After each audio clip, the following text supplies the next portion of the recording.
Bab 001. Hari ini orang tuaku datang berkunjung. Bersikaplah baik. Jangan menunjukkan keadaan rumah tangga kita yang sebenarnya, ucap Jenderal Arsyad.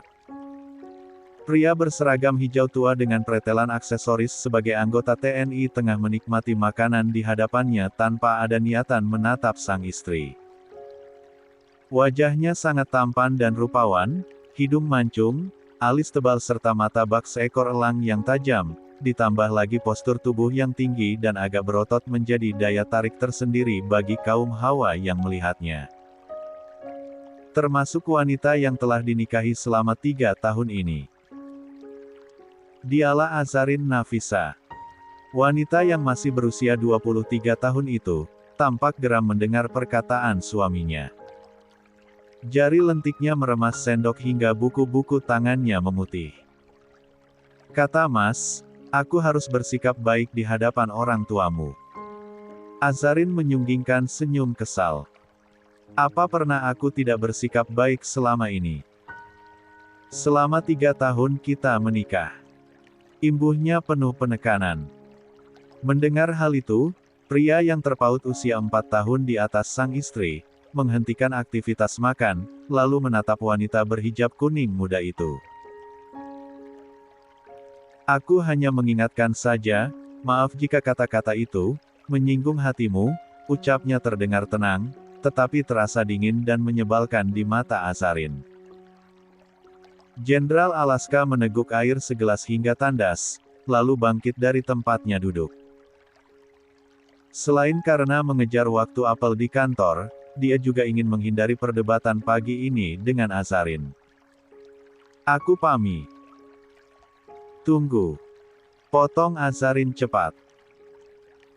Wanita bermata bulat itu, segera berdiri dan mendekati sang suami. Terlihat dari sorot matanya, hanya kedinginan dan kemarahan yang terpendam.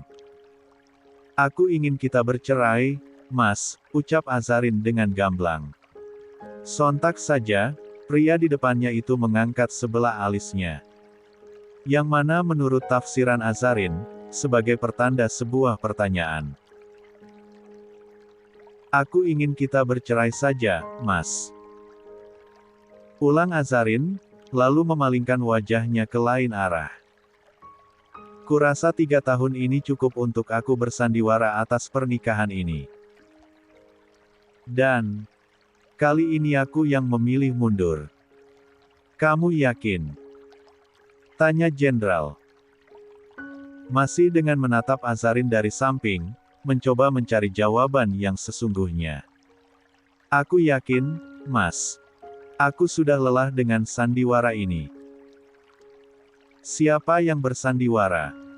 Kamu pikir ucapan ijab kabulku waktu itu di hadapan ayahmu, serta saksi adalah sebuah sandiwara? Tanya Jenderal penuh keseriusan. Meskipun suaranya tidak membentak, tetapi cukup jelas di telinga Azarin. Alhasil, wanita cantik itu langsung menoleh, menatap dengan berani sang suami. Pernikahan kita memang tidak bersandiwara. Tapi, proses menjalani rumah tangga ini penuh dengan sandiwara. Tegasnya. Dia pun mengangkat ketiga jarinya di depan Jenderal, dengan tatapan penuh luka. Bahkan dia merasakan. Ale. Denyut sakit di dada. 3 tahun kita menikah, apa kamu pernah menganggap aku ini istrimu? Selama 3 tahun, hingga detik ini, apa kamu pernah memberikan aku nafkah batin? Jenderal terdiam di tempat, tatapannya pun sangat sulit diartikan. Aku capek, Mas. Capek. Ucapnya terdengar lirih dan bergetar. Setelah berucap, Azarin segera memalingkan wajah, sebelum suaminya melihat bulir bening yang menganak di pelupuk mata. Hanya dengan berkedip saja, dia yakin air matanya akan jatuh tanpa aba-aba. Sementara Jenderal menghembuskan napas berat melihat tingkah istrinya yang mendadak aneh. Tidak ditampik, semua yang Azarin katakan, benar adanya. Namun, menuruti permintaan Azarin sesuatu yang tidak mungkin. Aku harus berangkat. 15 menit lagi apel. Kamu ambil air wudhu, dan sholat duha.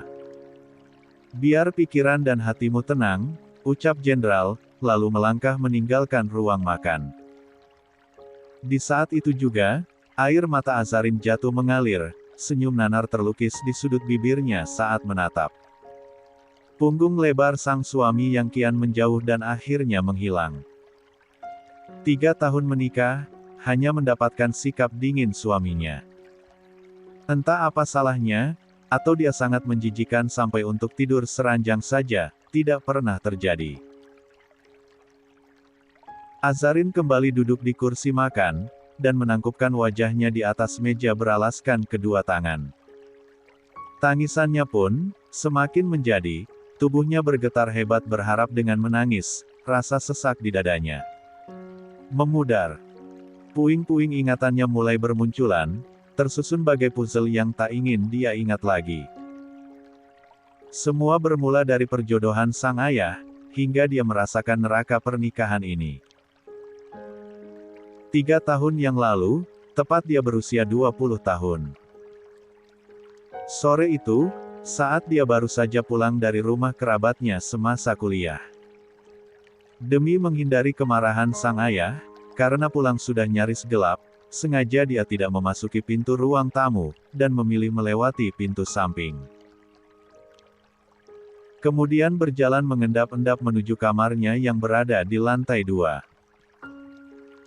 Namun, secara tiba-tiba terdengar suara deheman bariton milik sang ayah, membuat langkah Azarin terhenti sembari menggigit bibir bawahnya. Dari mana kamu? Azarin yang berada di atas anak tangga kelima, langsung berbalik dan menyunggingkan senyum lebar. Dari rumah teman, Bah. Dari rumah teman. Ngapain lagi kamu keluar, bukannya kuliah kamu sudah selesai? Pria parubaya yang berusia 50 tahun itu, terdengar serius. Maaf, Abah. Tadi pagi temanku minta aku datang. Kan hari ini aku ulang tahun, jadi mereka ingin merayakan bersama, jelas Azarin penuh rasa takut. Ayahnya termasuk orang yang tegas, dan apapun keinginannya tidak boleh dibantah. Tidak heran ayahnya diamanahkan menjadi kepala desa. Ulang tahun. Kamu itu Islam atau bukan, Aza? Kamu tahu sendiri, dalam Islam dilarang merayakan hal seperti itu. Bukannya kamu salat, zikir di rumah, malah pergi ke acara tidak berguna itu. Ujar Adam marah. Apa yang ingin kamu rayakan? Berkurangnya umurmu, atau hari kelahiranmu? Azarin menunduk, sambil meremas gamis yang dia kenakan. Maaf, Abah. Jawabnya lirih. Ya sudah, sekarang kamu mandi, dan segera turun. Ada yang ingin Abah katakan, perintahnya, dan dalam keadaan takut Azarin segera mengangguk tanpa bantahan. Tanpa buang waktu, Azarin bersiap seperti perintah sang ayah, menggunakan pakaian rapi tanpa rasa curiga sedikitpun. Semua dia lakukan agar tidak memancing kemarahan ayahnya. Meski pria yang dipanggil Abah itu, tidak pernah melakukan kekerasan fisik, tetapi kata-kata yang terlontar bak pisau belati yang menyayat.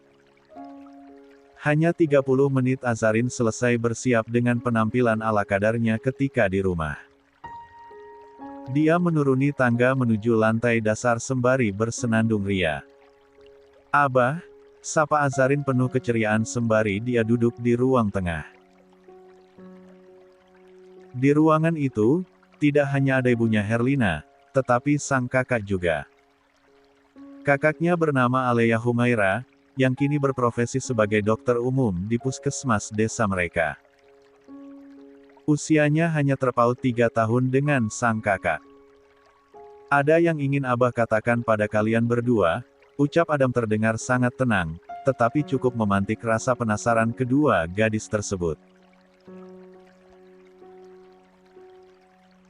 Apa, Bah? Tanya Azarin tidak sabaran. Salah satu sahabat Abah di Jakarta, tadi pagi datang ke sini. Beliau meminta kepada Abah dan Umi, untuk meminang salah satu di antara kalian, untuk dijadikan istri buat anak mereka. Perkataan itu, sontak membuat Azarin melotot sambil menatap sang kakak yang juga melakukan hal serupa. Siapa yang akan dijodohkan, Bah? Aku atau Kak Lea? Tanya Azarin gugup. Abah belum memutuskan itu. Abah sudah memberikan foto kalian, agar mereka bisa memilih langsung siapa di antara kalian. Memilih kata, Abah. Spontan Azarin merespons. Aku dan kakak bukan barang, Abah. Lantas jika mereka tidak memilih, apa kalian berdua mau menikahi satu pria? Tidak, Bah. Maaf jika Alea lancang memotong perkataan Abah. Tapi, kali ini Alea bisa langsung menjawab tanpa ragu. Alea menolak perjodohan ini. Alea sudah berjanji menunggu seseorang datang melamarku. Maaf, Abah. Tegas Alea. Alea, kamu bahkan belum melihat pria itu, kenapa kamu terburu-buru menolak? Dia pria yang baik, mapan, dan juga soleh. Adam tetap berusaha tenang meyakinkan putri sulungnya.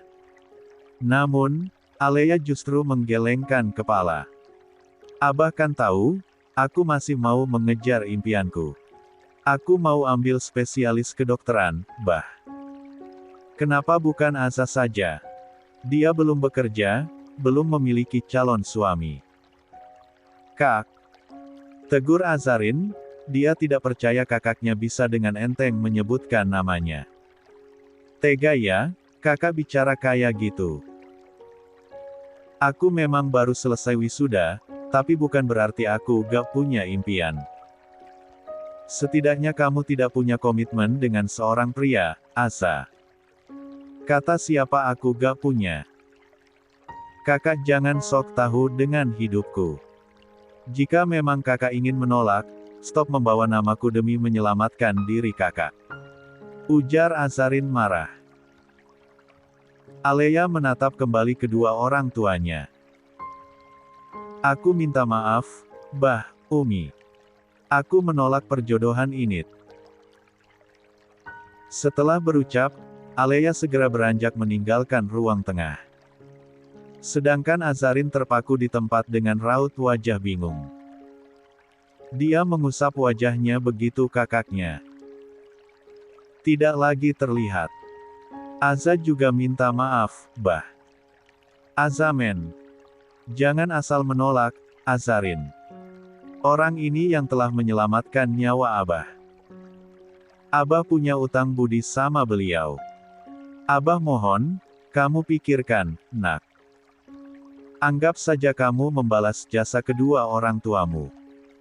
Perkataan pria sepuh itu, kembali mencubit hati Azarin hingga terasa pedih, tangan Azarin sudah mengepal, matanya mulai berkaca-kaca. Membalas jasa. Aku anak kalian, Bah, Umi. Jasa apa yang harus aku balas? Apa karena aku lahir di dunia ini, dan aku harus membayar jasa itu? Astagfirullahaladzim. Aku kecewa sama kalian.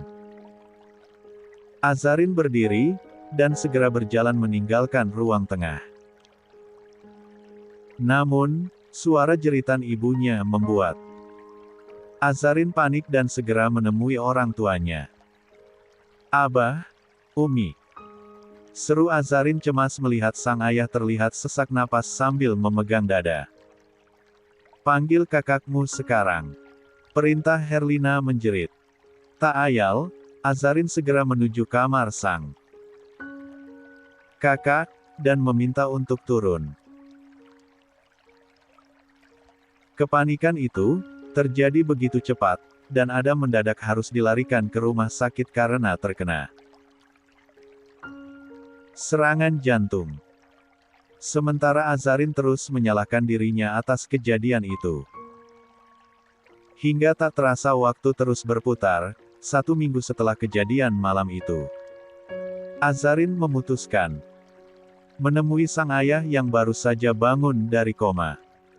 "Abah, aku minta maaf. Karena aku, Abah, jatuh sakit," ucapnya lirih sambil meneteskan air mata. Adam yang masih terbaring lemah itu, hanya diam tanpa ekspresi. Dan semua itu, bisa Azarin rasakan. Kekecewaan sang ayah. "Aku memutuskan menerima perjodohan itu," ucap Azarin dengan nada berat. Setetes air matanya bahkan jatuh tanpa bisa dicegah. "Kamu serius, nak?" Akhirnya Adam mulai membuka suara, dan Azarin hanya menjawab dengan anggukan kepala. "Kak, andai saja hari itu dia bisa seperti kakaknya yang bisa menolak dengan tegas. Dia tidak akan merasakan neraka pernikahan." Sejak awal, Jenderal sudah tidak mengakui keberadaannya, bahkan tidak ingin terlalu sering berinteraksi dengannya. Namun, dia bertahan demi ayahnya. Dan akhirnya keputusannya itu, membuat hatinya luluh dan akhirnya jatuh cinta pada sang suami, walaupun akhirnya dia pula yang merasakan sakit bak di sayat sembilu. Tangis Azarin tak bisa berhenti, dia benar-benar lelah menghadapi sikap jenderal yang tak pernah berubah. Sampai tiba-tiba saja, terdengar suara bel rumahnya berbunyi. Sontak saja, Azarin bangkit dari kursi makan, dan segera mencuci muka di wastaf dapur, meskipun tidak bisa menyamarkan sembab di mata. Suara dering bel terus berbunyi, yang membuat Azarin terpaksa melangkah tergesa-gesa menuju ruang tamu. "Iya, sebentar," sahutnya dengan suara nyaring. Gegas dia membuka pintu yang tidak dikunci tersebut, bersiap menyambut ibu mertuanya. Namun, rupanya dia salah. Yang datang bukanlah ibu mertuanya, tapi sang kakak. "Kak Aleya." Azarin tampak terkejut. "Kenapa kakak datang gak ngasih kabar? Kakak ada tugas di rumah sakit dekat sini. Jadi, kakak berencana ingin menginap di rumah kamu. Gak apa-apa, kan?" "Nginap?" Azarin tergagap bingung. Azarin melangkah keluar rumah setelah mendapatkan telepon dari seseorang. Dia memang telah memiliki janji temu di sebuah restoran dalam mall. Namun, kedatangan sang kakak yang mendadak, membuat Azarin seketika bingung. Dengan terpaksa dia meminta izin untuk keluar sebentar, dan meminta kakaknya istirahat. Dia berjanji akan segera pulang setelah urusannya selesai. Begitu tiba di restoran, pandangan Azarin mengedar mencari seseorang. Hingga sebuah lambaian tangan dari meja sudut, membuat Azarin langsung bernapas lega, dan segera mendekat. "Assalamualaikum, Pak Din," sapa Azarin dengan sopan sambil menangkupkan kedua tangan di dada. "Waalaikumsalam, Mbak Asa." Pria muda itu tersenyum menatap wanita bercadar di depannya. Hanya bola Azarin yang terlihat, tetapi cukup membuatnya yakin Azarin sangatlah cantik. "Maaf ya, sudah buat Pak Din menunggu," ucap Azarin merasa sungkan. Namun, pria di depannya justru tersenyum sambil menggeleng singkat. "Tidak juga, Mbak. Saya baru 5 menit di sini. Kebetulan tadi, saya habis jalan-jalan juga buat nyari kado untuk ibu saya." Penjelasan tersebut hanya disambut dengan anggukan kepala saja dari Azarin. "Oh iya, mau pesan maka?" "Tidak. Terima kasih, Pak Din. Saya sedang terburu-buru, karena di rumah ada kakak saya. Pria berkemeja putih dipadukan dengan dasi biru tua, serta tatanan rambut yang sangat klimis, tersenyum simpul mendengar penolakan wanita di depannya. Dia pun segera mengeluarkan sebuah berkas dari tas, dan menyodorkan pada Azarin. Ini berkas perceraian yang Mbak Azarin minta. Saya sudah siapkan, dan tinggal Mbak serta suami Mbak tanda tangan, jelasnya. Azarin tak menjawab, dia justru fokus membaca tulisan pada selembar kertas tersebut. Jelas sekali tertulis di bagian atas terdapat namanya sebagai penggugat. Azarin menghela napas sejenak, lalu mengambil pulpen dari dalam tasnya.